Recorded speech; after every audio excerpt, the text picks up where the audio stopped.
Amen. Stamattina siamo qua perché abbiamo un'aspettativa, no? Noi non siamo venuti qua per incontrare semplicemente delle persone che la pensano come noi. Siamo venuti qua per incontrare il Signore, no? E questo fa tutta la differenza. Io vorrei cominciare il nostro culto leggendo insieme a voi un testo che si trova nella prima lettera di Paolo ai Corinzi, se tu hai la tua Bibbia, capitolo 1, prima lettera di Paolo Apostolo ai Corinzi, capitolo 1, versetto da 1 a 3.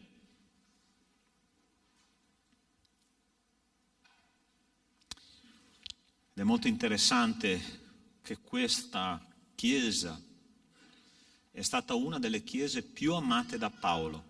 Da quello che noi capiamo dalle sue lettere, a noi sono arrivate due lettere, no? Che è la prima Corinzi e la seconda Corinzi, ma Paolo nelle sue lettere fa accenno al fatto che lui non ha scritto solo due lettere, ma addirittura 4 lettere, no? Ed è interessante che 2 solo sono arrivate a noi. Questa chiesa è stata una chiesa che Paolo ha visitato diverse volte, ha speso un sacco di tempo per stare con questi fratelli, per formarli, no? Per istruirli nelle vie del Signore. E lui apre questa prima lettera che lui ha scritto dicendo così: Paolo, chiamato a essere apostolo di Cristo Gesù per volontà di Dio, e il fratello Sostene, alla Chiesa di Dio che è in Corinto, ai santificati in Cristo, chiamati santi, con tutti quelli che in ogni luogo invocano il nome del Signore nostro Gesù Cristo, Signore loro e nostro. Grazia a voi e pace da Dio nostro Padre e dal Signore Gesù Cristo. Mi colpisce molto quando Paolo dice ai santificati in Cristo Gesù, chiamati santi. Se tu vai a leggere la prima e anche la seconda lettera di Paolo, apostolo ai Corinzi, io dico: Signore, come fai a chiamare santificati e santi questa gente? Questa chiesa era una chiesa piena di problemi, ma piena di problemi. Però Gesù guarda, il Signore guarda a questa chiesa e dice: ai miei santificati chiamati santi. Tu sei convinto di essere un santo? Sì o no? Sì. Sai perché tu sei santo? Perché tu fai parte della Chiesa di Dio e la Chiesa di Dio è un'opera soprannaturale di Cristo. Ok? Tu sei un'opera meravigliosa di Cristo. Un pastore una volta ha detto la seguente frase: smettete di andare al museo del Louvre, andare a vedere un'opera d'arte come la Gioconda. Perché lui diceva: venite a casa mia a vedere un'opera d'arte, perché io sono un'opera di Cristo. Tu sei un'opera di Cristo. E quando il Signore ci chiama alla sua presenza, noi diventiamo la Chiesa di Dio soprannaturale. Okay? Dio guarda la sua Chiesa e dice: è perfetta, non c'è niente che manca. Noi guardiamo in genere i difetti, no? Le mancanze delle persone, le mancanze della Chiesa, le mancanze dei fratelli. E il Signore dice: ok, siete pieni di mancanze, ma voi siete santi, santificati dalla mia grazia. E io vorrei stamattina cominciare proprio con questo spirito. Noi siamo imperfetti, facciamo un sacco di errori, ma il Signore ci vede e dice: questa è la mia squadra, è una squadra perfetta, in Cristo, santificati per fare l'opera di Dio. Tu ti senti parte di questa squadra? Amen? Io ti invito in questo momento ad alzarti in piedi e a pregare il Signore. Il Signore conosce le tue lotte quotidiane. Il Signore sa quali sono le tue mancanze. Ma ricordati che la grazia di Dio cancella ogni fragilità. L'opera di Dio è perfetta in noi. Noi siamo nuove creature, non siamo più quello di prima. E quando noi ci muoviamo con questa consapevolezza, la Chiesa di Dio diventa soprannaturale. Sai qual è il grande problema delle chiese oggi? è che noi entriamo in una comunità, in una chiesa, nella famiglia di Dio, e cerchiamo persone affini a noi, no? Ma il Signore mette insieme, cari miei, una squadra che è la più strampalata del mondo. Oggi io condivido la fede con ottantenni, con quindicenni. Oggi io condivido la fede tra persone di diverse culture, diverse estrazioni sociali, diversi modi di pensare. Però c'è una cosa, che Cristo ci ha uniti in un unico corpo, e questa è la Chiesa soprannaturale, e tu fai parte di questa Chiesa. E noi dobbiamo gettare ponti perché questa Chiesa diventi una Chiesa soprannaturale. Gesù ha detto una volta: se voi aveste fede come un granello di senape, voi potete spostare montagne. Tu vuoi spostare montagne insieme a me? Possiamo spostare le montagne insieme attraverso la nostra fede, ma dobbiamo credere che Dio ha fatto un'opera perfetta nella nostra comunità. Amen. Ai santificati, chiamati santi in Treviso.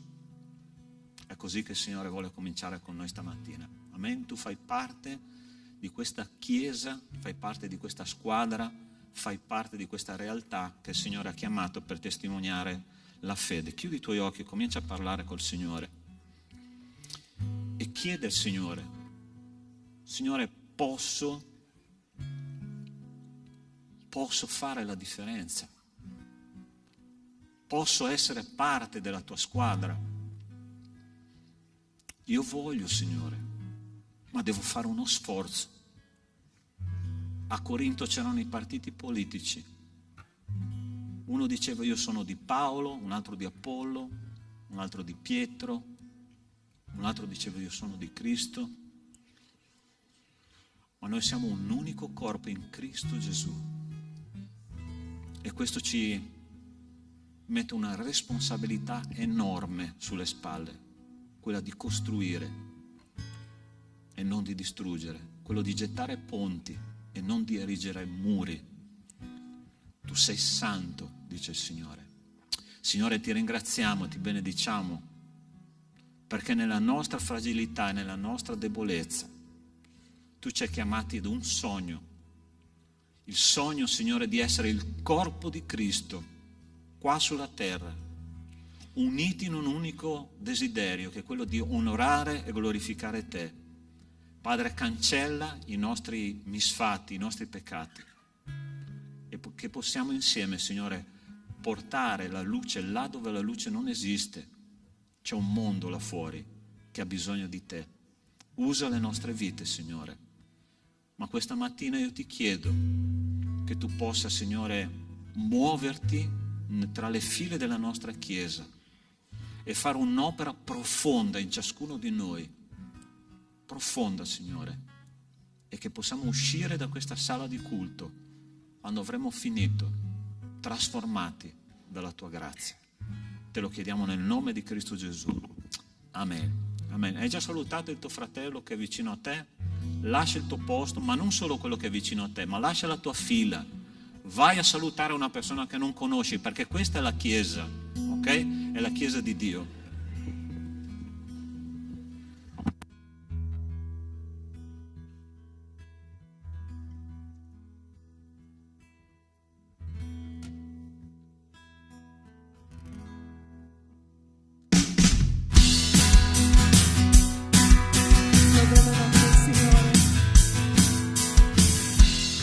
La lode del Signore che noi presentiamo a Lui è la risposta di una settimana che noi abbiamo passato insieme a Lui. E io non posso arrivare davanti a Lui per lodarlo e non ricordare di tutto ciò che Lui è e che Lui fa nella mia vita. E io invito te ad ricordare di tutto ciò che il Signore fa e che il Signore è nelle nostre vite, e presentare una lode al Signore questa mattina con gioia.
dice che la mia forza viene da Lui, la speranza viene da Lui.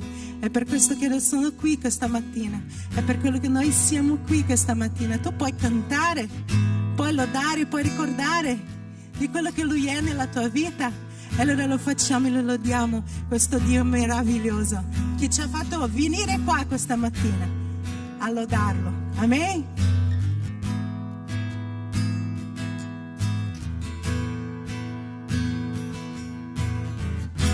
I fiumi del tuo amor per me, dalle montagne e mare va, il cuore apro a te che guarigione, libertà mi dà. Io vivo nella verità che ogni giorno gioia dà, e sempre canterò del tuo amore per me. Per sempre canterò, canterò del tuo amore per sempre. Io canterò, Signore, canterò del tuo amore per sempre. Canterò del tuo. Chi può cantare?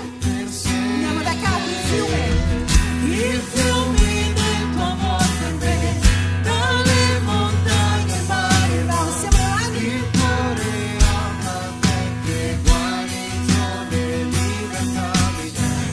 Io vivo nella verità che ogni giorno gioia dà, e sempre canterò del tuo amore per me. Io canterò, canterò del tuo amore per sempre. Canterò del tuo amore per sempre. Canterò del tuo amore per sempre. Canterò del tuo amore per sempre. Ho voglia di ballare, sì, ce l'ho, della gioia che ho in me. Ma se la luce mostrerò, parlerà anche il mondo di gioia come noi. Hai voglia di ballare? Ho voglia di ballare, della gioia che ho in me. Grazie, Signore. Ma se la luce mostrerò, parlerà anche il mondo di gioia come noi. Canterò del tuo amore per sempre. Canterò del tuo amore per sempre. Canterò del tuo amore per sempre. Canterò del tuo amore per sempre. Siamo la chiesa, cantiamo. Canterò del tuo amore per sempre. Canterò del tuo amore per sempre. Canterò del tuo amore per sempre. Canterò del tuo amore per sempre. Canterò del tuo amore. Canterò, Canterò del tuo amore per sempre. Canterò del tuo amore per sempre. Canterò del tuo amore per sempre.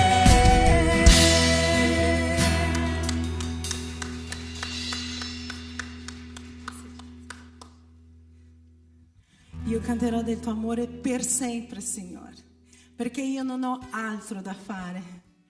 Io non ho altro da fare. Quando le cose vanno bene, quando le cose non vanno bene, non ho altro da fare. Perché io sono creata per l'adorazione del Signore. È la mia ragione di vivere.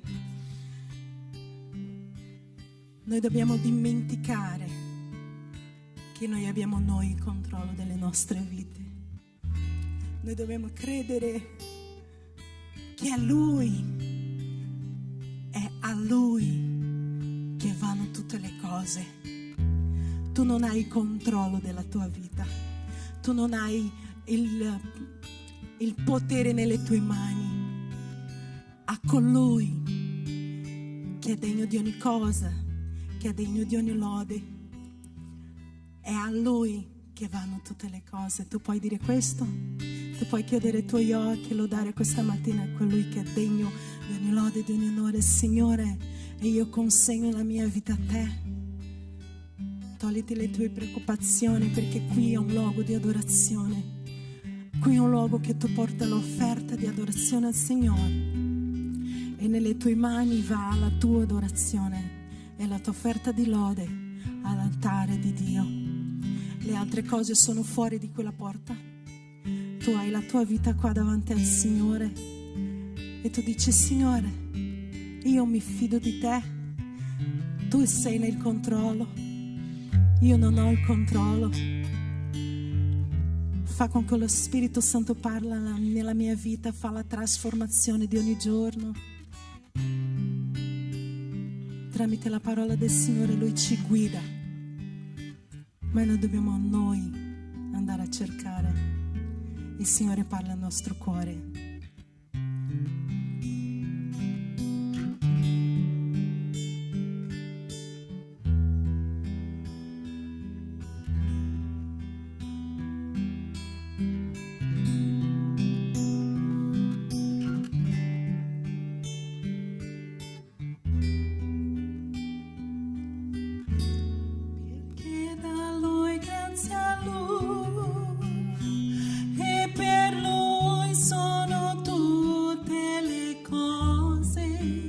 Insieme, perché da Lui, grazie a Lui, e per Lui sono tutte le cose, perché da Lui, grazie a Lui, e per Lui sono tutte le cose. Dichiara, Signore, perché da Lui, grazie a Lui,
gloria,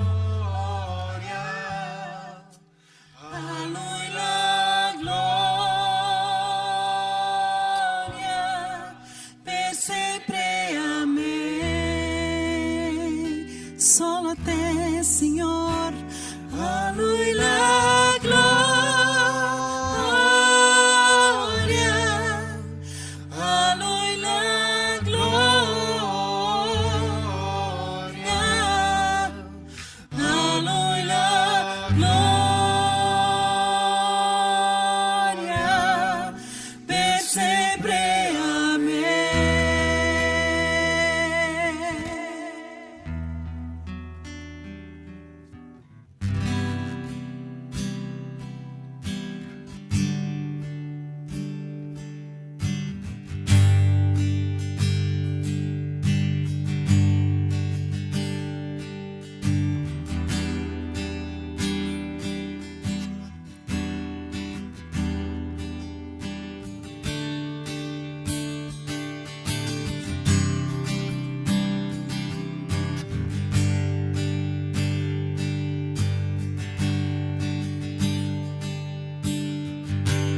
prendimi, io mi arrendo alla croce, lascerò la mia vita, tutto ciò che ho.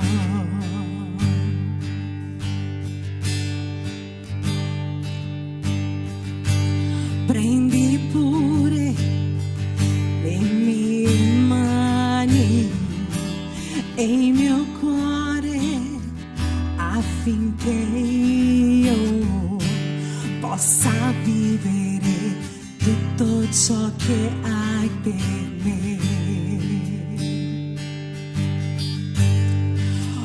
Oh, eccomi, mi arrendo a te. Oh, sono tuo e tu sei mio. Oh, eccomi, mi arrendo a te, oh Signore. Oh,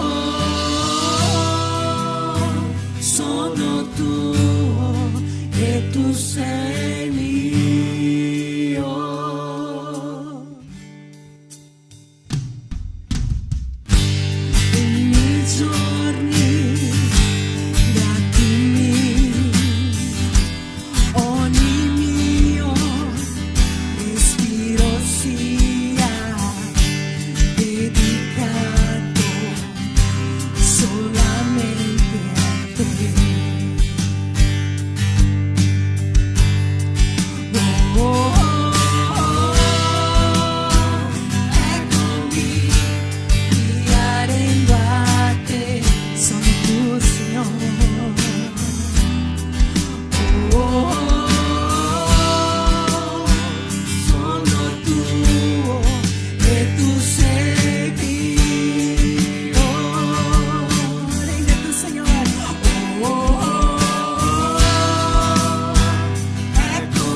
mi arrendo a te, sono tuo Signore. Sono tuo e tu sei mio.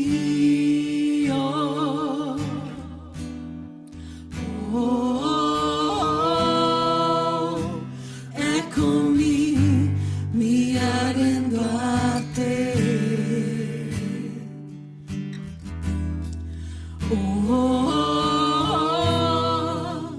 Sono tuo e tu sei mio. Tu sei del Signore, allora canti. Eccomi, mi arrendo a te. Consegnati. Sono tuo e tu sei mio. Tu puoi dire questo?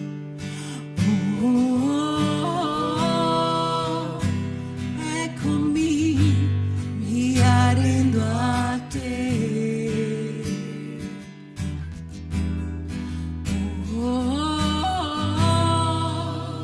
Sono tuo e tu sei mio.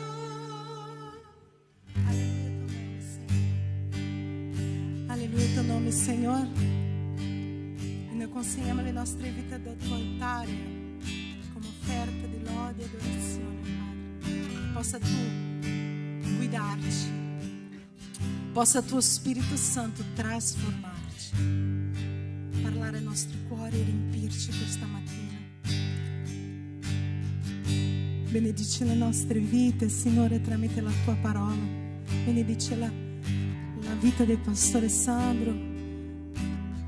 Che quel messaggio, Signore, possa portare trasformazione questa mattina in questa chiesa. Lo diamo a te, Signore, soltanto a te, in nome di Gesù. Amen. Amen. Potete sedervi.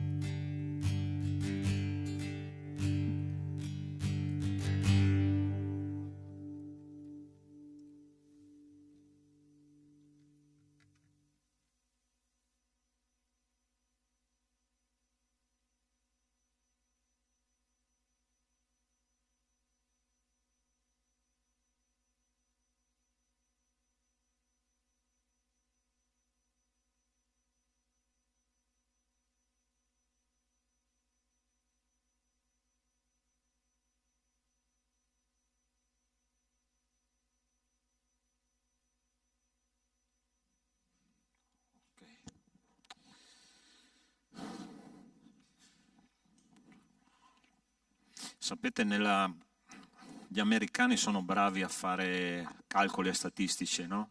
Statistiche. Hanno fatto una statistica che ci sono nella parola di Dio presenti circa 7.500 promesse di Dio all'uomo, ok?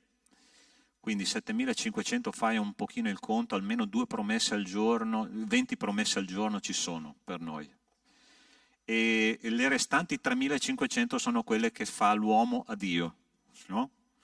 L'ultima canzone che abbiamo fatto è piena di promesse dell'uomo a Dio.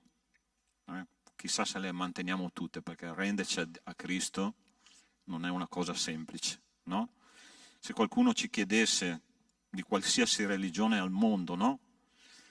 Tu sai che le religioni sono l'impegno umano per piacere a Dio. Questa è la definizione di religione, no? Il cristianesimo è l'impegno umano a sentirsi bisognosi dell'opera di Dio nella nostra vita. Noi andiamo in paradiso per meriti di qualcun altro e perché noi non possiamo fare niente. Se qualcuno, tu dici a qualche religioso una roba del genere, diventano un po' matti, no? Per dire, ma perché tu vai in paradiso? Perché io non merito nulla.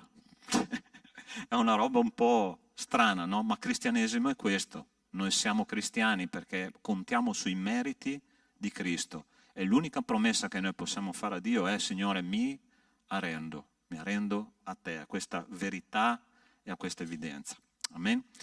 Tu vuoi vivere una chiesa naturale o soprannaturale? Chiesa, buongiorno.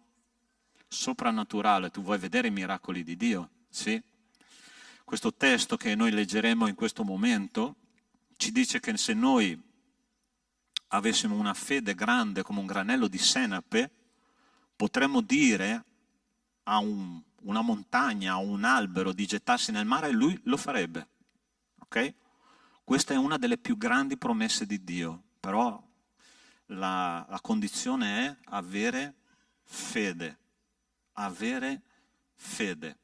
E una chiesa, per essere soprannaturale, deve avere fede e deve affrontare almeno 3 situazioni che sono descritte in questo testo biblico che noi leggeremo stamattina, che si trova nel Vangelo di Luca, i primi 6 versetti del capitolo 17. Dice così: Gesù disse ai suoi discepoli: è impossibile che non avvengano gli scandali, ma guai a colui per colpa del quale avvengono.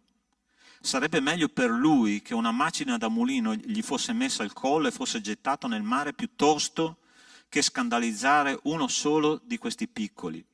State attenti a voi stessi. Se tuo fratello pecca, riprendilo, e se si ravvede, perdonalo. Se ha peccato contro di te 7 volte al giorno e 7 volte torna da te e ti dice mi pento, perdonalo. Allora gli apostoli dissero al Signore: aumentaci la fede. Il Signore disse: se aveste fede quanto un granello di senape, potreste dire a questo sicomoro: sradicati e trampiantati nel mare, e vi ubbidirebbe. Preghiamo che il Signore ci parli questa mattina. Signore nostro Dio, nostro Padre, io metto nelle tue mani, Signore, questo tempo di meditazione della tua parola. Ti chiedo, Signore, di amministrare questa parola alla necessità di ciascuno di noi. Il tuo Spirito, Signore, possa prendere il posto del predicatore e che possa, Signore, il tuo Spirito spargere questa verità e che questa verità non venga mai portata via dalle nostre preoccupazioni quotidiane, dalle nostre angosce, dal nemico, dal mondo e dalla nostra carne. Te lo chiedo nel nome di Cristo Gesù. Amen. Gesù stava predicando questo testo a diverse persone. Ed è la cosa interessante che ci sono 3 argomenti qua che noi stamattina vedremo che devono far parte di una chiesa che opera in modo soprannaturale, che sposta montagne, che dice a un albero sradicati e gettati nel mare. E la prima di questi sono gli scandali. Il Signore apre questo sermone parlando degli scandali all'interno della Chiesa. E dice: guai al mondo a causa degli scandali, perché è necessario che avvengano degli scandali, ma guai all'uomo per cui lo scandalo avviene. È interessante la definizione della parola scandalo nella lingua greca. La parola scandalon significa rete per uccellatori. Sapete che la rete per uccellatori è una tecnica di caccia che quasi in tutto il mondo è abolita. Tu sai che gli uccelli fanno le migrazioni durante le stagioni, no? Per catturare gli uccelli, che cosa fanno i cacciatori? Mettono questa rete, che nella lingua greca è la parola scandalon, per fare che cosa? Perché gli uccelli quando arrivano si incastrano in questa rete e vengono catturati. Ma la cosa bruttissima che succede è che questi uccelli muoiono di una morte terribile. Okay? Perché? Perché quando loro partono dalla loro destinazione per andare nella nuova destinazione, passano per quella strada, per quella rotta, entrano in questa rete, si contorcono tutti i loro nervi, no? Si legano in questa rete, si strozzano praticamente, e la loro morte è una morte violenta, è una morte molto di sofferenza. Allora il Signore paragona la vita cristiana, la vita della Chiesa, la vita che noi viviamo insieme, come una rete tesa che incastra, imprigiona degli uccelli che il loro habitat naturale è il cielo, ossia noi cristiani siamo destinati a volare liberi nel cielo della fede, ma quando succedono gli scandali noi ci incastriamo in questa rete e molti cadono. E la cosa interessante è che se noi andiamo nella chiesa di Corinto, noi vediamo un sacco di scandali che succedevano in quell'epoca, ed è interessante che il Signore dice è importante, è addirittura necessario che avvengano gli scandali.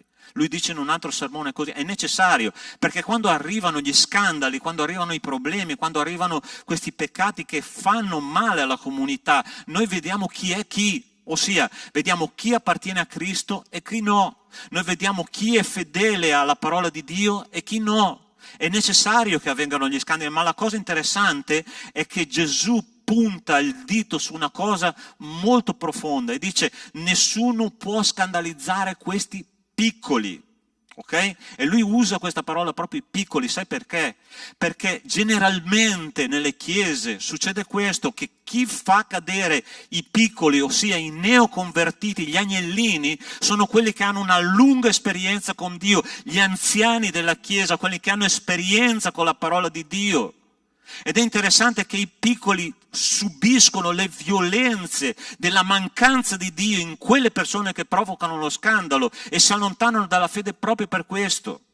Allora attenzione, cari miei, quando i fondatori della Chiesa diventano gli affondatori della Chiesa, allora la cosa diventa veramente triste.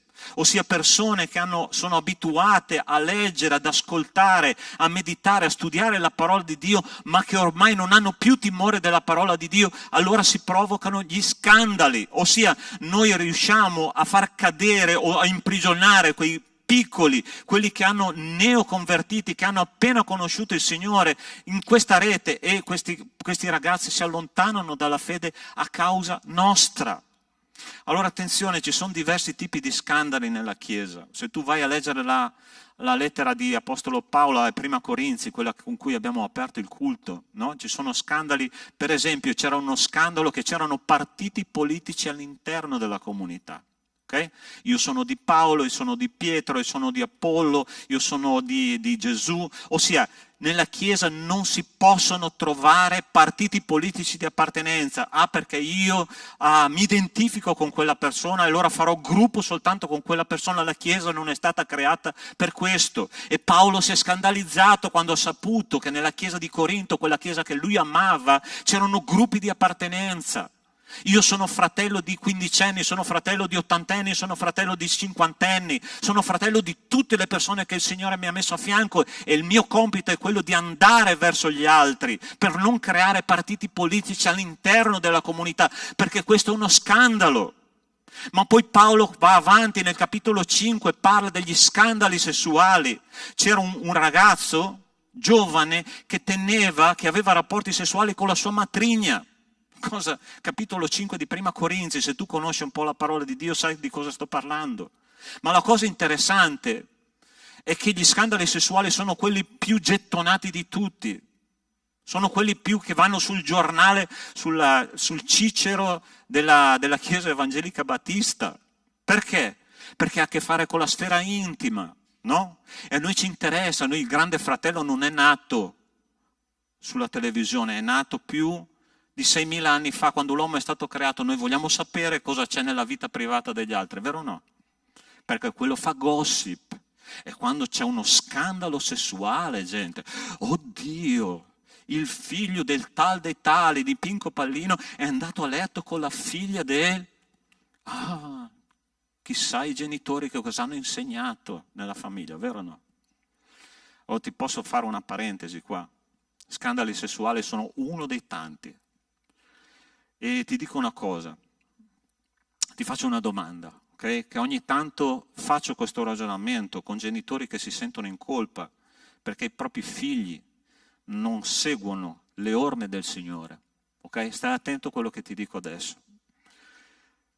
Il Signore, Dio, il nostro Dio, è degno di stare nel suo posto, sì o no?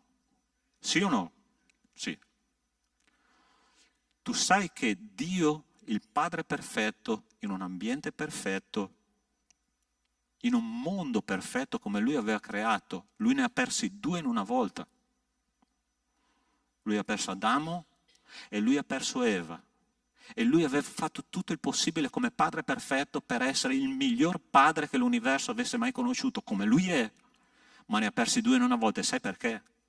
Perché c'era la volontà personale di quei 2 benedetti che ci hanno condannato al peccato fino ad oggi. E io sono responsabile insieme a loro di quel peccato. Quindi chiudo la parentesi, genitore, tu che stai lottando per la vita di tuo figlio, ricordati che tuo figlio non è una pagina bianca su cui tu scrivi e quello che tu scrivi è legge, perché c'è una volontà propria. Allora questo deve essere molto chiaro nella tua testa. Non era previsto questa digressione, ma il Signore mi sta guidando a dartela, ok?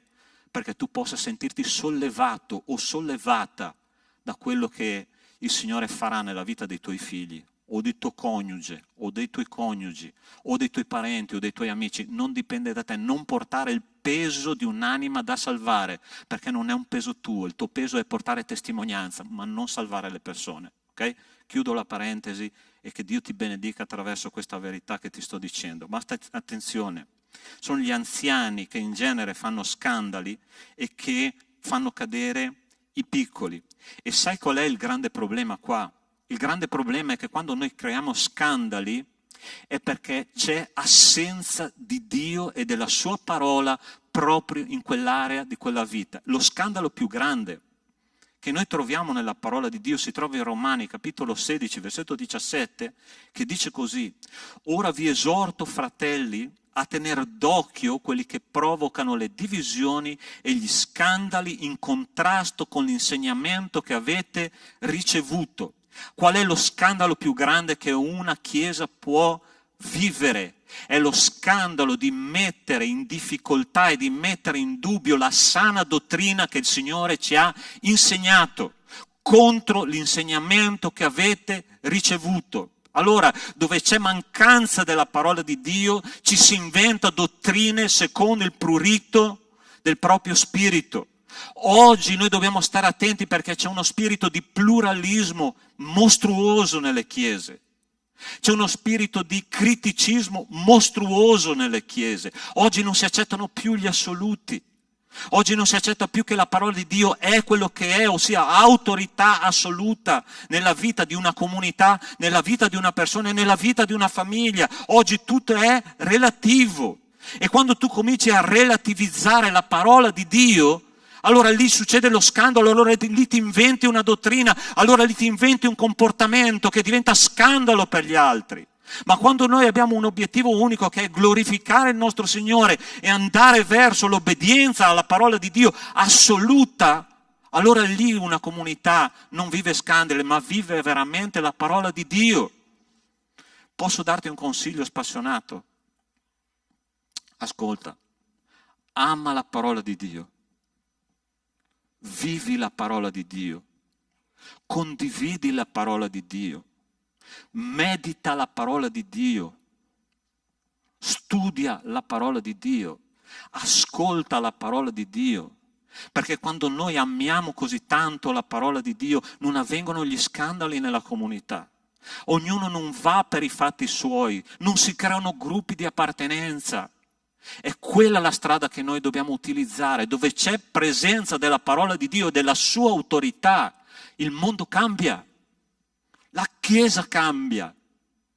Purtroppo la Chiesa vive a diverse velocità. E a me piace, è interessante quando ormai purtroppo, perdonatemi ma devo essere molto sincero, no? Ossia, io vivo nell'epoca digitale come tu vivi nell'epoca digitale, no? E insomma, io ho il mio sermone scritto sul tablet qua, no? Però io porto la mia Bibbia, quella proprio da battaglia, si può dire, no? Quella proprio più scarsa qua, perché è quella che porto in giro. Io la mia Bibbia che ho a casa sembra un'enciclopedia, no? Una Bibbia da studio. E mi piace vedere, oggi con i cellulari o con i tablet non riesco più a vedere questa caratteristica, questa particolarità, ma nelle chiese dove ci sono tante Bibbie cartacee, no? Mi piace vedere il profilo della Bibbia. Noi predicatori abbiamo una mente un po' strana, siamo un po' matti, no? Un po' tutti i teologi sono matti, abituatevi che noi siamo così. Okay? Io guardo il profilo della Bibbia ed è interessante che ci sono delle Bibbie che hanno una riga nera solo in mezzo. Okay? Sono i credenti che vogliono emozioni, quelle che leggono solo i salmi, no? Perché i salmi sono circa il centro della parola di Dio. No? Poi interessante che ci sono Bibbie che hanno la riga nera soltanto dalla parte destra, quelli sono quelli i neotestamentari, quelli che leggono i Vangeli, le lettere, eccetera. Invece ci sono quelli che hanno solo nell'Antico Testamento, perché quelli veterotestamentari sono quelli che piace la legge, sono i credenti, quelli che regole perché le regole e perché le regole, no? E poi ci sono i credenti come me, non è che io sono migliore di voi, ma io distruggo una Bibbia all'anno, ok? Sai perché? Perché io voglio che la parola di Dio sia la mia guida di vita. La mia guida di vita. E cari fratelli, amiamo la parola di Dio, perché quando amiamo la parola di Dio gli scandali non succedono. Oggi c'è poco timore della parola di Dio. E tu sai una cosa, stiamo studiando il libro di Apocalisse ogni sabato alle 18:30. Posso dirti una cosa, più studio l'Apocalisse, più dico, Signore, il tuo ritorno è molto vicino. E sai una cosa, la parola di Dio si compie.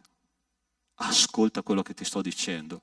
Tutto quello che c'è scritto lì si sta compiendo, si sta verificando e noi dobbiamo avere timore della parola di Dio. Noi siamo portati, siamo chiamati a amare la parola di Dio. Sai una cosa? Al tempo di Martin Lutero, quando lui ha cominciato a studiare la parola di Dio, quando lui ha cominciato a formare i punti della riforma, ce n'era uno che era fondamentale: sola scrittura, sola scrittura. E quando lui ha cominciato a predicare sola scrittura, sai chi si convertiva? I re si convertivano, i principi si convertivano, le autorità si convertivano. Un piccolo frate ha portato la fede in un'Europa. Dopo 100 anni di predicazione della Riforma c'era il 50% della popolazione europea cristiana. Perché? Perché lui ha creduto in sola scrittura e ha capito che quella era la strada. Hai mai visto le bandiere di quelle nazioni del nord Europa? Norvegia, Islanda, Danimarca, eccetera, eccetera. Hanno tutta una croce nella bandiera. Sai perché? Perché quegli stati avevano dei re che si erano convertiti al cristianesimo. Oggi noi siamo in un momento della storia decisivo. La gente ha fame della parola di Dio, ma se io come cristiano non conosco la parola di Dio e non predico la parola di Dio e non vivo la parola di Dio e non amo la parola di Dio, re non si convertiranno, capi di Stato non si convertiranno e l'Europa andrà sempre più in un baratro di ateismo e di agnosticismo e la responsabilità sarà anche nostra. Fratelli, non vogliamo scandali nella Chiesa, vogliamo influenzare il mondo, dobbiamo amare la parola di Dio. Questo è il punto numero 1, ok? Sperando che la prossima volta magari tutti portano una Bibbia cartacea, chi lo sa, ok? È una sfida che lancio.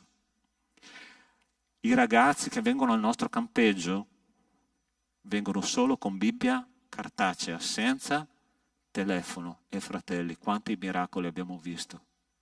Quanti miracoli abbiamo visto? Perché lì li facciamo tornare all'amore per la parola di Dio. Io quando parlo con qualche giovane, un giovane la settimana scorsa mi ha detto: pastore, sono fuggito da una situazione di peccato. Ho detto: gloria a Dio, perché questo ragazzo ha dato la sua vita in un campeggio dei nostri campeggi e oggi lui sta portando una testimonianza che io stimo e ammiro, perché ha dato timore alla parola di Dio. Tu vuoi vedere una chiesa santa? Ama la parola di Dio. Tu vuoi vedere una chiesa senza scandali? Pratica la parola di Dio, perché l'assenza della parola di Dio porta a scandali. La seconda cosa di cui noi parleremo questa mattina è il perdono. Un po' ha parlato il pastore Caio la settimana scorsa. Perdono nella lingua greca è una parola che vuol dire far uscire o liberare. Far uscire o liberare. Allora, cari miei, ci sono delle carceri che non sono fatte di catene, non sono fatte di mattoni, ma sono fatte di sentimenti.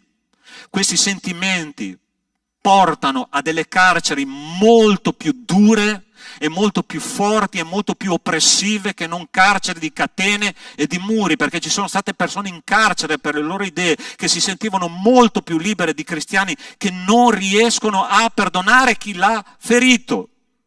Ed è una cosa terribile questo, perché? Perché noi viviamo giorni, mesi e a volte anche anni senza perdonare persone che ci hanno ferito, dimenticando una cosa molto semplice, che anche noi a nostra volta abbiamo ferito altre persone e ce ne andiamo in giro per il mondo consapevoli e non che anche noi abbiamo fatto del male agli altri, ma noi esigiamo giustizia dagli altri. Allora sta attento. Guarda che cosa c'è scritto nella lettera agli Ebrei, capitolo 12, versetto 14 e 15.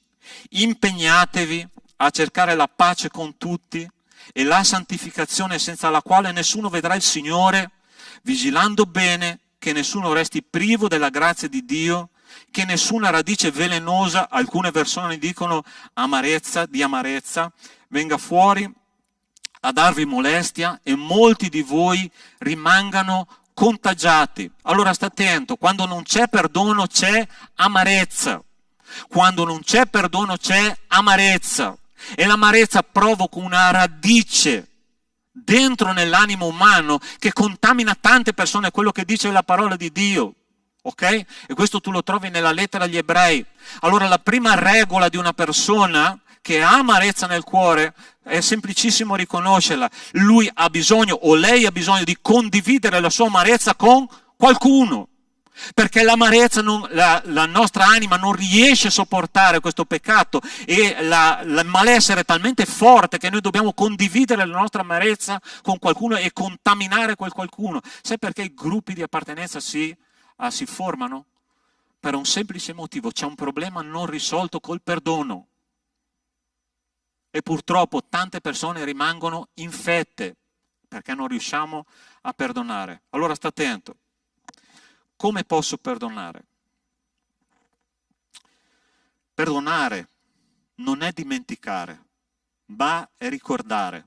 Dopo giustifichiamo queste verità che ti sto dicendo con un testo biblico. Okay? Perdonare non è dimenticare, ma ricordare. Non è far passare il tempo, ma approfittare del presente. C'è una storia nella mia città di origine, io sono un mantovano, no? E noi abbiamo quella che noi chiamiamo la chiacchierona, ossia il giornale della città, no? Si chiama la chiacchierona, in dialetto si chiama la bagolona, ok? È la nostra gazzetta di Mantova. Un giorno, tanti anni fa, ero ancora un ragazzino, esce un articolo su un giornale molto interessante. Un signore che era stato in un lager tedesco a Mantovano, è tornato nella sua città, è riuscito a essere liberato e per 60 anni lui ha portato dentro di sé un'amarezza. 60 anni dopo il suo carceriere è venuto a abitare nella nostra stessa città. Allora sta attento, dopo 60 anni quest'uomo l'ha aspettato fuori di casa e l'ha ucciso a colpi di pistola. E sai una cosa? Il tempo non guarisce le ferite. Non guarisce le ferite. Perché perdonare è tutta un'altra storia, non è dimenticare. Ok? È ricordare. Poi ne parliamo un po' più a fondo. Non è reprimere, ma fare uscire tutto ciò che è in noi. Non è dire Dio perché. È dire Dio questo succede affinché. Signore, come posso perdonare una persona che arriva da me? E Pietro voleva fare il galletto, no? Maestro, ma quante volte devo perdonare? 7 volte? Sì, a 7 volte più o meno ce la faccio. E il Signore Gesù gli dà un obiettivo e gli dice: no, non devi perdonare 7 volte, ma 70 volte 7. Pietro mi fa morire perché lui faceva lo sbruffone tutte le volte, ma il Signore alzava sempre l'asticella, no? Gli diceva, Signore, ma non ci riesco, aumentaci la fede. Dopo parliamo anche di questo, no? Perché tu sai che l'argomento del perdono è legato alla fede. E veramente, fratelli, per perdonare alcune persone ci vuole una fede, aiutami, no? Ma è interessante, ripeto i punti. Perdonare non è dimenticare, ma ricordare. Non è far passare il tempo, ma approfittare del presente. Non è reprimere, ma far uscire tutto ciò che è dentro di noi. Non è dire Dio perché, ma Dio affinché. E noi abbiamo un esempio straordinario di questo. Ti ricordi di Giuseppe, figlio di Giacobbe? Che cosa lui ha fatto? Fratelli, ma mettiti nella testa questa idea. Dei fratelli suoi di carne e di sangue che lo prendono, lo vendono come merce e lui per 17 anni porta dentro di sé un dolore profondo. La mia famiglia mi ha tradito, i miei fratelli mi hanno venduto come merce e adesso che lui era diventato il principe d'Egitto, il secondo uomo più importante della terra, vede i suoi fratelli arrivare a chiedere l'elemosina di cibo. Provate a immaginare nella sua testa, adesso sono nelle mie mani. Ma lui non fa questo.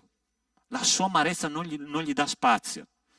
E lui fa una cosa interessante. La prima cosa che fa, quando si fa riconoscere dai suoi fratelli, vi ricordate qual è? Dice la parola di Dio che lui ha gridato talmente forte che perfino la casa di Faraone, che probabilmente era a distanza di non so quanti centinaia di metri, lo hanno sentito. Allora posso darti un consiglio: se c'è qualcosa che ti fa ancora male dentro, vai nella tua camera, immagina il volto della persona o delle persone che ti hanno ferito e comincia a ricordare tutto quello che quella persona o quelle persone ti hanno fatto davanti a Dio e rimani lì e piangi e grida e dire Signore mi hanno fatto male. E sai che cosa dirà il Signore? Lo so, ma io ero con te e questo ti è successo perché la tua crescita è più importante della tua ferita. La seconda cosa che ha fatto Giuseppe, sai qual è stata? Ha gridato forte, ha ricordato ciò che i fratelli gli hanno fatto, perché lui non è passato sopra il peccato, ok? Ha detto, voi avete pensato di farmi del male, questo lo dice là in quel testo di Genesi capitolo 36 se non sbaglio, ok? 36 o 37, lì da quelle parti. Dice, voi avete pensato di farmi male, ma Dio mi ha mandato qua per mantenervi in vita.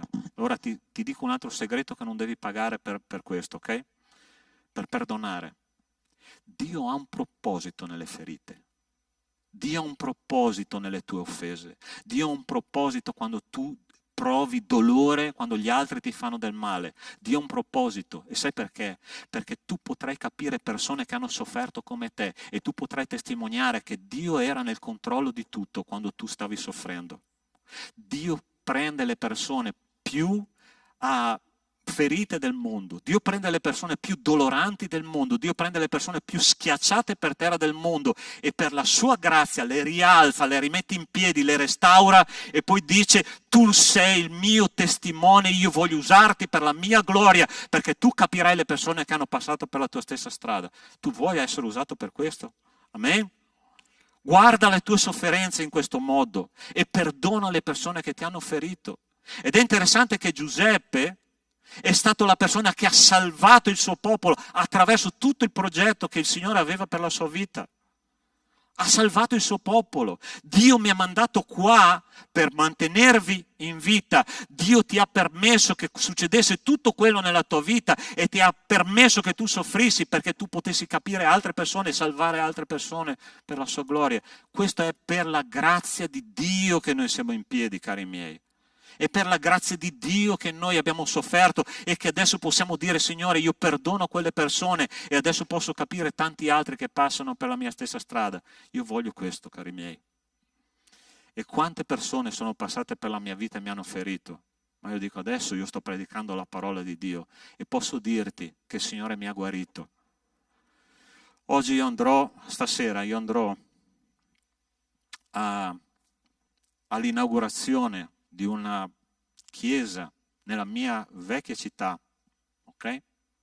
Sono stato invitato lì, in una chiesa che ho vissuto un lungo periodo della mia vita, anche come pastore, non solo come membro. E lì vedrò tante persone, ma fratelli, tante persone che mi hanno fatto del male, che mi hanno ferito, ma tante persone. Perché io vado là oggi? Per un semplice motivo, perché il Signore ha perdonato me e io devo perdonare loro.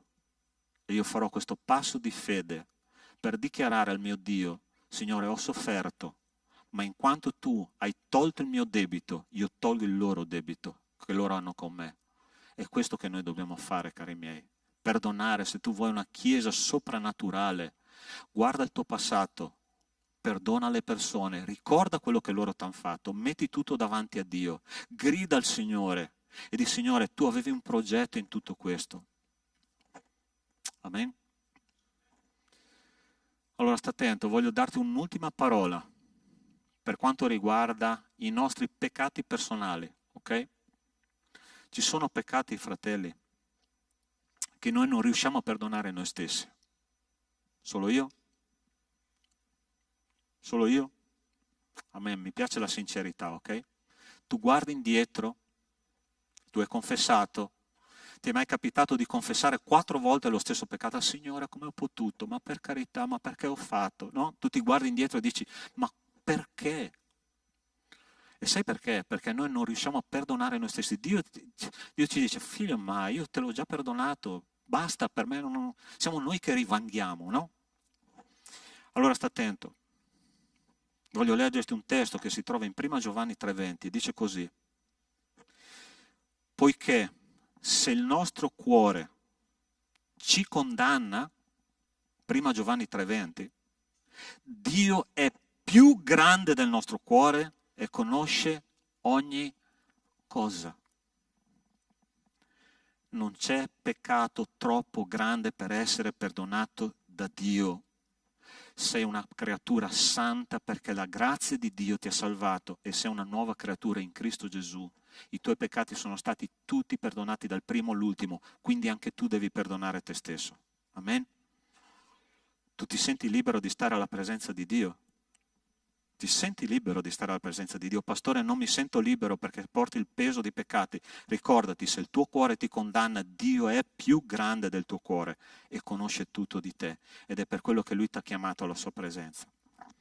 Perdonare è il secondo prerequisito per una chiesa che vive in modo soprannaturale.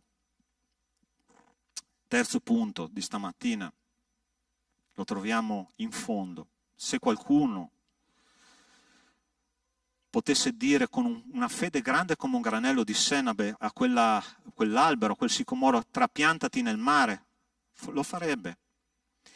Questi discepoli che avevano chiesto al Signore di aumentare la fede è perché stavano dicendo: Signore, è impossibile perdonare, ma per estensione la fede non è solo legata al perdono, è legata a tutti gli aspetti e tutte le aree della vita. E il Signore ha risposto. È interessante che Gesù risponde sempre con risposte che sembra che non rispondano alla nostra domanda. Signore, aumentaci la fede. Ma il Signore non ha risposto: guarda, io sì, aumenterò la fede, oppure non posso aumentarvi la fede. Il Signore risponde così all'inizio: se aveste fede grande quanto un granello di senape, potreste dire a questo sicomoro: sradicati e trapiantati nel mare, ed egli vi ubbidirebbe. Quindi la mia responsabilità e la responsabilità di Dio non è quella di far aumentare la fede, perché l'aumento della fede, il rafforzamento della fede e la crescita della fede non spetta a Dio, ma spetta a noi. Lui ci dà una misura di fede e noi dobbiamo far crescere questa fede ogni giorno. Allora, prima cosa che ammazza la fede, ascoltami bene, la prima cosa che ammazza la fede è credere in promesse che Dio non ha fatto. Se tu stai aspettando cose che Dio non ti ha promesso, questa fede crollerà. Perché tu aspetterai e Dio ti dice: ma io non ti ho promesso questo. Signore, fammi passare queste tribolazioni nella mia vita. E il Signore dice: ma io non ti ho promesso che non ci saranno tribolazioni, anzi ti ho promesso che ci sono. perché nel mondo avete tribolazione. È così che dice la parola di Dio, sì o no? Questa è una promessa, insomma, non è tanto appetibile. Ma io ti ho promesso che ci saranno tribolazioni, ma abbiate coraggio perché io ho vinto il mondo. Questa è una promessa di Dio. Tu vincerai sulle promesse, sulle tribolazioni, tu vincerai, ma quella non è una promessa di Dio. Seconda cosa, che una fede naufraga quando non ci muoviamo in direzione di quello che Dio ci ha promesso. Primo punto, noi non possiamo avere fede in una cosa che Dio non ci ha promesso. Secondo punto, noi non possiamo ricevere quella benedizione sulla fede a meno che non ci muoviamo in direzione di quello che Dio ci ha promesso. Mi piacciono tanto gli uomini di azione che sono descritti nella parola di Dio. Noè, guarda che fra 100 anni, no 2 giorni, fra 100 anni arriva il diluvio, costruisci l'arca. Allora, nel vocabolario di Noè la parola diluvio non esisteva. Tu sai che fino a quel momento non era caduta una goccia d'acqua sulla terra, perché la terra si irrigava naturalmente, ok? C'era un vapore che saliva dalla terra e Dio gli ha detto arriva il diluvio, la terra si riempirà d'acqua. Che cosa ha fatto Noè? Ok, Signore, dammi martello e sega e io comincerò a tagliare l'albero e costruire l'arca. Mi piacerebbe vedere la reazione dei fratelli se oggi il Signore dicesse: carissimo, oggi la Chiesa Battista Agape deve andare in Piazza dei Signori a Treviso e cominciare a costruire un'arca perché domani arriva il diluvio. Tu ci andresti? Sì, questo qua è un po'... Sì. Signore, ma sei uscito con i tuoi amici a bere una birra ieri sera? Forse l'ha pensato anche Noè, ma subito dopo che cosa lui ha fatto? Dopo che Dio ha proclamato quella cosa, ha detto io vado, perché se lo dice il Signore ci credo, ok? La fede naufraga quando noi contiamo su promesse che Dio non ha fatto, e la fede naufraga quando non ci muoviamo in direzione delle promesse di Dio. Allora sta attento, ho usato questa parola naufragare con conoscenza di causa. C'è un testo molto interessante che si trova in Atti degli Apostoli, capitolo 27, il penultimo capitolo di Atti degli Apostoli, ok? Quando Paolo stava partendo dalle coste della sua nazione per andare verso Roma, era prigioniero, ok? Era stato preso e lui si era appellato a Cesare e stava andando in navigazione verso Roma.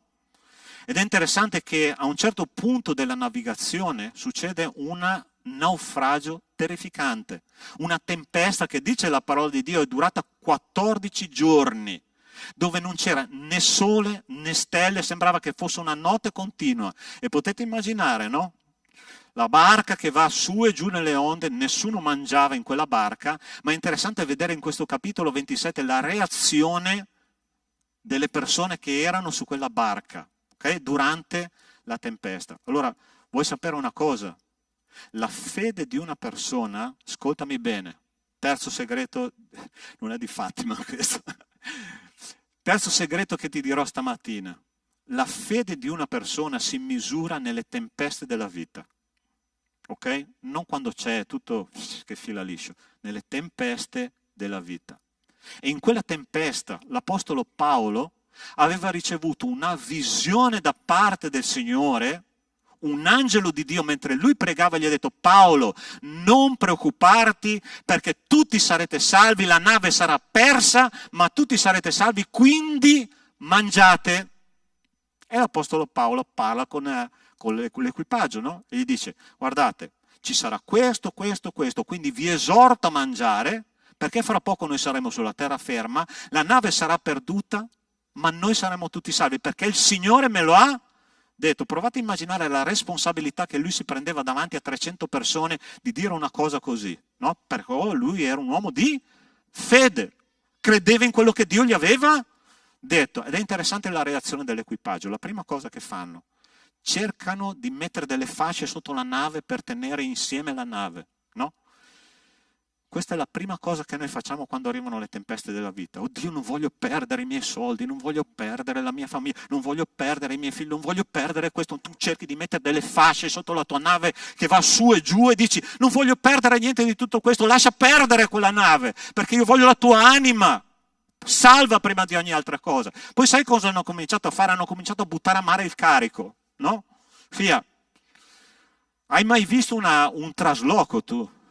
Io ne ho vissuti due. Dopo un trasloco c'è bisogno di una emergenza psicologica, perché tu ti rendi conto di quanto tu accumuli nella casa che non serve. Tu dici, ma tutta sta roba io ho accumulato nella mia vita? Ed è interessante che quando c'è una crisi forte nella tua vita tu dici, a cosa mi serve tutto questo? Butta via! E poi mettono le ancore. Quei marinai hanno buttato le ancore.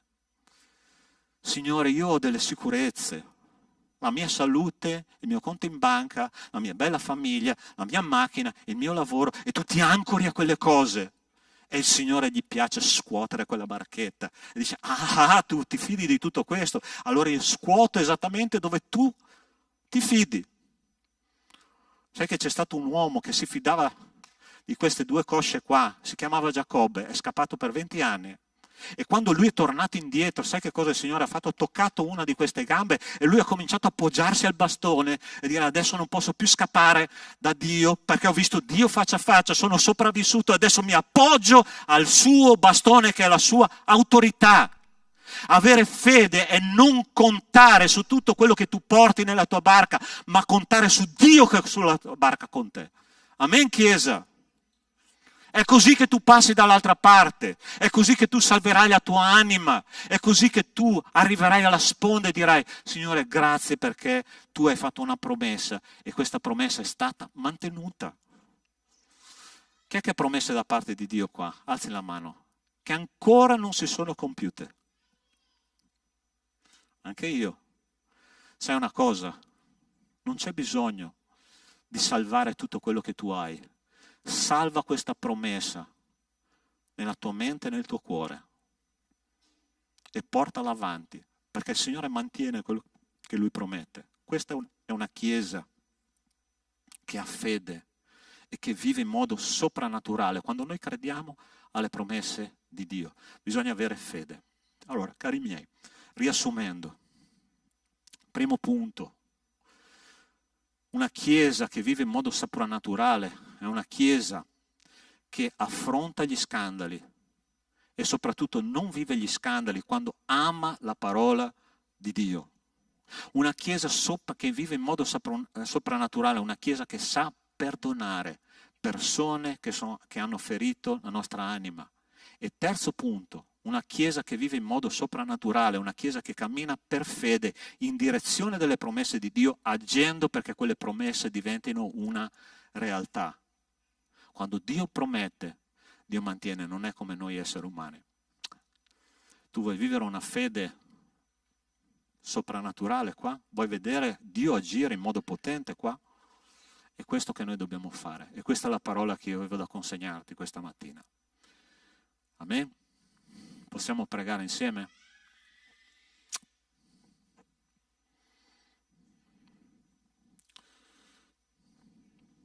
Io non so cosa tu stai passando in questo momento nella tua vita.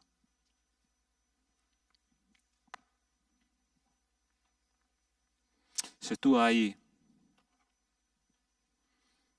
un peccato ricorrente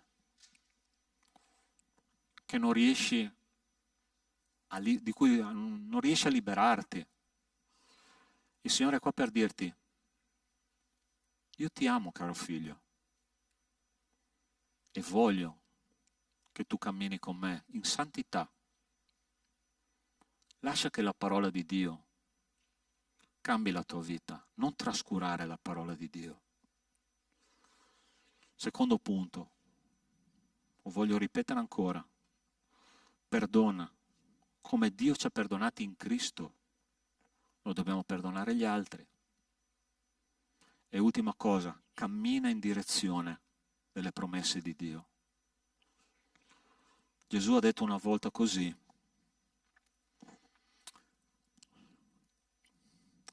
chi ha i miei comandamenti e li osserva, quello mi ama. E chi mi ama sarà amato dal Padre mio, e io lo amerò e mi manifesterò a lui. Giovanni 14, 21. Dio vuole manifestarsi a noi. Dio vuole che noi abbiamo fede in Lui. Mancanza di fede è mancanza di fiducia in Dio. Come Dio può amarci senza che noi mettiamo la nostra fiducia in Lui? Ma Lui è qua per stamattina per dirti: io sono Dio e non sono uomo. Io amo perché sono Dio. Il suo amore è senza condizioni. E io sono sicuro che qua stamattina ci sono persone che hanno bisogno di ricevere la preghiera della Chiesa, che hanno bisogno di restaurare un profondo rapporto con Dio. E io stamattina voglio fare questo appello a te che stai dicendo: pastore, non è quello che hai detto tu, ma quello che la parola di Dio mi ha detto stamattina, mi ha toccato, e voglio camminare in direzione di queste promesse. Io voglio camminare sulle acque, io voglio vedere il soprannaturale. E se tu hai sentito che la parola di Dio era per te, io voglio pregare insieme a te. Insieme, non per te, ma insieme a te. Io ti invito ad alzarti in piedi dove tu sei, perché io voglio pregare insieme a te. Questo è l'appello che il Signore fa stamattina a ciascuno di noi. Ama la parola di Dio, perdona e cammina per fede. Dio è qua in mezzo a noi, cari miei. Lui non ha vergogna, non ha avuto vergogna di andare nudo alla croce. Non c'è niente di vergognoso a mostrarsi nudi davanti a Dio. Vi dico questo, cari fratelli: ho avuto molto bisogno di questo messaggio io questa settimana, perciò vi sto dicendo voglio pregare insieme a voi e non solo per voi. Io ho bisogno di questo messaggio e voglio pregare affinché il Signore faccia un'opera soprannaturale nelle nostre vite. Signore nostro Dio, nostro Padre, io ti ringrazio perché la tua parola fa opere profonde nelle nostre vite. Tu possa fare una trasformazione radicale nelle nostre anime. E chi ha un malessere interiore questa mattina, guarisci, Signore, perché tu sei venuto per questo.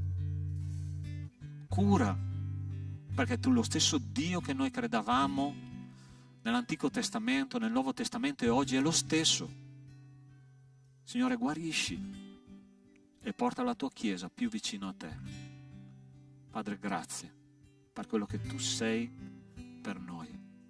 Io ti benedico e ti lodo, Padre, perché quest'opera è tua e noi siamo solo degli strumenti nelle tue mani. Ti chiedo tutto questo, Signore, nel nome di Cristo Gesù.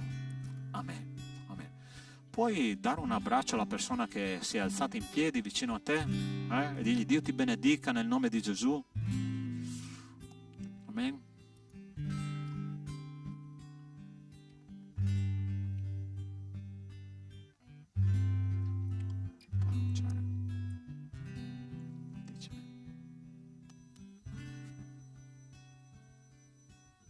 Adesso avremo un momento di offerte decime, quindi alziamoci in piedi in questo momento, lodiamo il Signore e se avete il cuore disposto offrite qualcosa.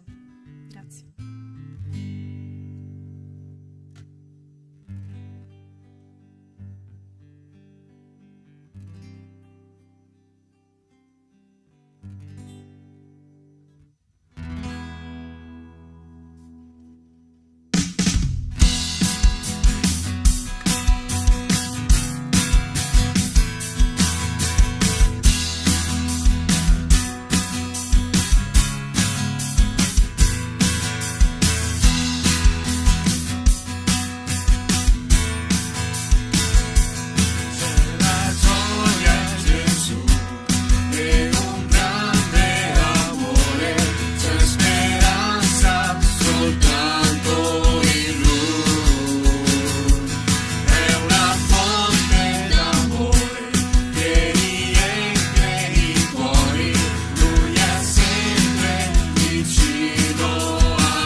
Padre, grazie per questo momento, Signore, grazie per la possibilità di lodarti, Signore, di comprendere meglio la tua parola, Signore, di conoscerti.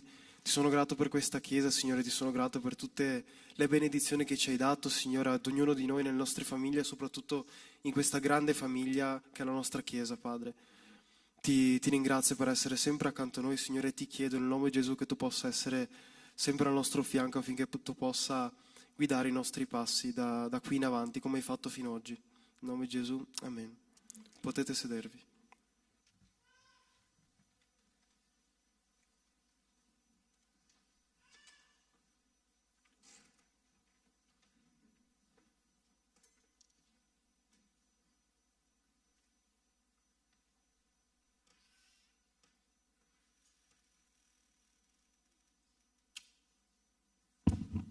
Ok, adesso sì, l'errore era mio. Ok, Ministero Sociale, carissimi, stiamo sviluppando questo ministero da un po' di tempo e stiamo organizzando la consegna di cibo, di vestiti, di beni di prima necessità a tante famiglie, no? E con cui abbiamo anche occasione di predicare il Vangelo.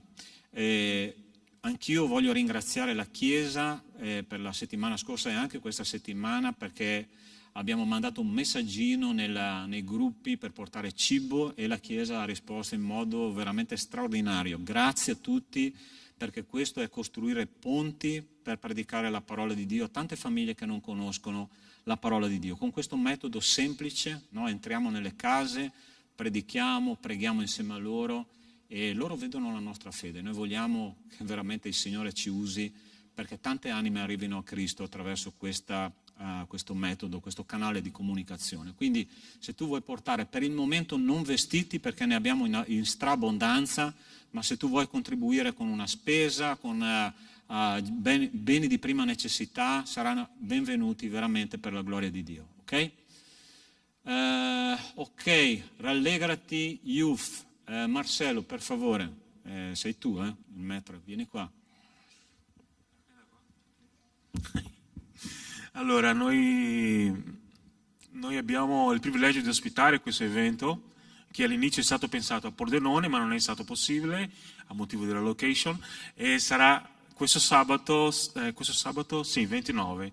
Sabato 29 sono tutti invitati a partecipare con gioia, allegria e incoraggiamento. Per chi non lo conosce ancora, è un evento dove partecipano assieme, collaborano tante realtà di chiesa, dalle chiese diciamo fra virgolette più tradizionali come quelle pentecostali, ok? E è un momento di gioia, di imparare, come ho detto, incoraggiamento, comunione e imparare gli uni con gli altri, lodare il nostro Dio perché è Lui che ci propone questa cosa nei nostri cuori e siete tutti invitati sabato 29 alle ore 18:30 puntuali.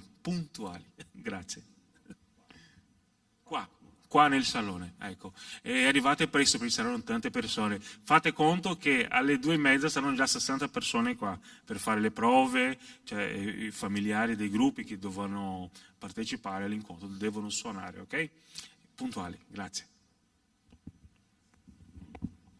Ok, allora carissimi, mese scorso abbiamo fatto un'evangelizzazione qua in centro a Treviso, okay, con i nostri ragazzi, con i nostri giovani. C'era un gruppo bellissimo, no, che ha potuto interagire con i ragazzi che passeggiavano per la strada, c'è stata tanta gioia, no, del fare questo perché questo è il grande mandato che il Signore ci ha dato in Matteo 28, ossia andate, ossia non restate, ma andate e predicate. Lui ci dice di uscire dai nostri schemi e andare verso gli altri per predicare il Vangelo, no? Non dobbiamo avere paura di predicare perché il Signore ci ha mandato e Lui è con noi, ok? Ma noi adesso vogliamo proseguire questa cosa, siccome le nostre chiese di Belluno, di Padova sono un po' invidiose, allora abbiamo detto ok, allora le facciamo anche nella vostra città. Quindi giorno 6 di maggio, okay? No, di aprile, non di maggio, di aprile, qua è sbagliata la data, ok? Lo rifaremo. 6 di aprile saremo a Belluno. Qual è l'idea? Fare una fila di macchine, andare là la mattina al culto a Belluno, ore 10:30, con tutti i nostri ragazzi e chi vorrà venire, ok? Siete tutti invitati, giovani, anziani, fino a 100 anni, dai 100 in su accompagnati dai genitori, ok? Andiamo là, mangiamo insieme poi a pranzo dopo il culto, circa una mezz'oretta per fare un po' di formazione rapida di come avvicinare le persone e poi andremo nella piazza. Ci sarà una manifestazione là in quel giorno, perciò sarà ancora più appetibile, ossia ci sarà un sacco di gente, perciò tante opportunità di predicare la parola di Dio a tu per tu, ok? Siamo stati chiamati a questo, Chiesa di Dio, partecipate perché sarà una benedizione, ok? E poi stiamo pensando di farlo anche a Padova nel mese di maggio, ok? Maggio. Perciò la prima cosa che vi chiedo è cominciate a pregare per questo. L'ultima volta la Chiesa ha pregato per 2 settimane e i risultati sono stati fantastici, ok? Ma senza preghiera non si fa niente. Pregate per tutti quelli che porteranno la parola di Dio là, va bene? Io penso che questo va bene, a posto, va bene? Possiamo alzarci, chiudiamo il nostro culto con una preghiera. Ok, abbiamo una settimana davanti, ma il Signore va davanti a noi. Signore nostro Dio, nostro Padre, metto nelle tue mani, Signore, adesso questa semina che è stata fatta oggi. Signore, la tua parola dice che a volte vengono gli uccelli del cielo e portano via il seme. A volte i semi vengono soffocati dalle preoccupazioni della vita. A volte i semi non hanno radice perché non vengono praticate le tue vie. Ma io ti chiedo, Signore, che questa Chiesa sia una Chiesa che mette la tua parola nel suo cuore per non peccare contro di te e che mai nessuno venga a portare via questo seme. E adesso, Signore, che noi torneremo alle nostre case, ti chiedo che l'amore di Dio nostro Padre, la grazia salvatrice di Cristo e le consolazioni dello Spirito di Dio con noi siano e con tutto il popolo di Dio su tutta la terra da oggi e per sempre. Amen. Buona settimana, Dio vi benedica.